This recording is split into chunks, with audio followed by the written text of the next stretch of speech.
आज मैं आपको एक ऐसे कैंसर के बारे में इंफॉर्मेशन बताऊंगा जिसके सिम्टम बताने के लिए लोग घबराते हैं और शर्माते हैं, और इसी घबराहट की वजह से कई बार ये बीमारी एक एडवांस स्टेज में चला जाता है और हमको ट्रीटमेंट करना बहुत मुश्किल हो जाता है। दोस्तों, ये बीमारी है पुरुषों में होने वाला पेनिस का कैंसर। तो पेनिस जो है वो मेल एक्सटर्नल जेनिटल सिस्टम का एक पार्ट है, जहाँ पर कई बार गांठ या कैंसर होने का चांस होता है। पेनिस कैंसर के सिम्टम्स में मेन जो सिम्टम है वो है पेनिस पे कोई भी प्रकार का गांठ आ जाना, वहाँ पर कोई भी प्रकार का अल्सर हो जाना, वहाँ पर कोई भी ब्लीडिंग होना, सोरनेस होना जो काफ़ी दिनों तक परसिस्टेंट है या फिर बढ़ रहा है।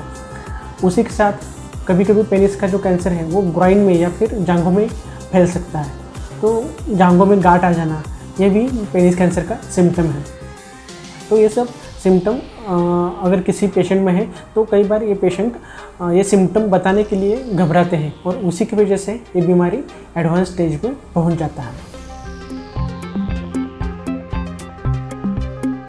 पेनिस का जो कैंसर होने का सबसे इम्पोर्टेंट कारण है वो है ह्यूमन पैपिलोमा वायरस इन्फेक्शन। ये एक प्रकार का वायरस है जो सेक्सुअली ट्रांसमिटेड डिसीज़ है, मतलब अनप्रोटेक्टेड सेक्सुअल इंटरकोर्स की वजह से ये वायरस ट्रांसमिट हो जाता है।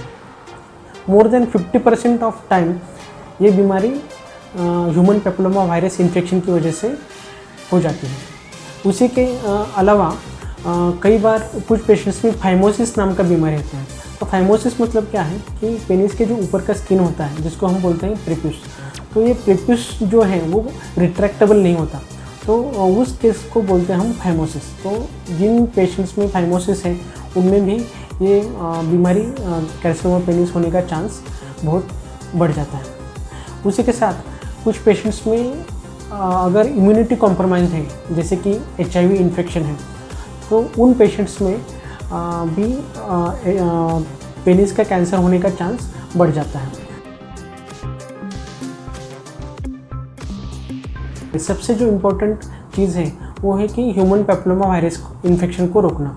तो उसको रोकने के लिए दो चीज़ें हम कर सकते हैं। हमारे पास अभी ह्यूमन पैपिलोमा वायरस इन्फेक्शन के लिए एक बहुत अच्छा वैक्सीन अवेलेबल है, और उस वैक्सीन के मदद से हम उसको प्रिवेंशन कर सकते हैं। दूसरी जो चीज़ है जो human papilloma virus infection prevent करने के लिए कर सकते हैं वो है कि अनप्रोटेक्टेड सेक्सुअल इंटरकोर्स करते वक्त बैरियर कॉन्ट्रासेप्टिव यूज़ करना, जैसे कि कंडोम का यूज़ करना बहुत इंपॉर्टेंट है, जिसकी वजह से हम ह्यूमन पैपिलोमा वायरस इन्फेक्शन का स्प्रेड प्रिवेंट कर सकते हैं और आगे जाकर कैंसर का प्रिवेंशन भी कर सकते हैं। तीसरी जो बात है, जिन लोगों में फाइमोसिस का बीमारी है उन पेशेंट्स में अगर हम सर्कमसिजन नाम का एक सर्जरी होता है जिसमें हम प्रीप्यूस का स्किन थोड़ा सा निकाल देते हैं, प्रॉपर जेनिटल केयर और जेनिटल हाइजीन मेंटेन करना भी बहुत ज़रूरी है कैंसर का प्रिवेंशन करने के लिए। पेनिस का जो कैंसर है उसका ट्रीटमेंट डिपेंड करता है कि उसका स्टेज क्या है। अगर उसमें अर्ली स्टेज है तो अलग ट्रीटमेंट होता है और लेट स्टेज में अलग ट्रीटमेंट होता है। तो इस ट्रीटमेंट में 3 पार्ट आते हैं। पहला जो है वो है सर्जरी, दूसरा जो है वो रेडियोथेरेपी और तीसरा जो है कीमोथेरेपी। जनरली ज़्यादातर केसेस में शुरू में हम ऑपरेशन करके गांठ निकालते हैं, उसके बाद वो जो गांठ निकाले हैं उसका रिपोर्ट आता है, वो रिपोर्ट के अनुसार आगे का ट्रीटमेंट डिसाइड करते हैं कि आगे चलकर उनको रेडिएशन थेरेपी देना है, कीमोथेरेपी देना है। ये 3 प्रकार के ट्रीटमेंट किए जाते हैं। सर्जरी में गांठ निकाला जाता है, रेडियोथेरेपी में हम जहाँ पर गांठ निकाला है वहाँ पर एक्सरेज और गामा रेज का रेडिएशन का ट्रीटमेंट करते हैं, और कीमोथेरेपी मतलब सलाइन थ्रू या गोलियों के से हम कैंसर के कुछ दवाइयाँ होते हैं वो पेशेंट्स को देते हैं।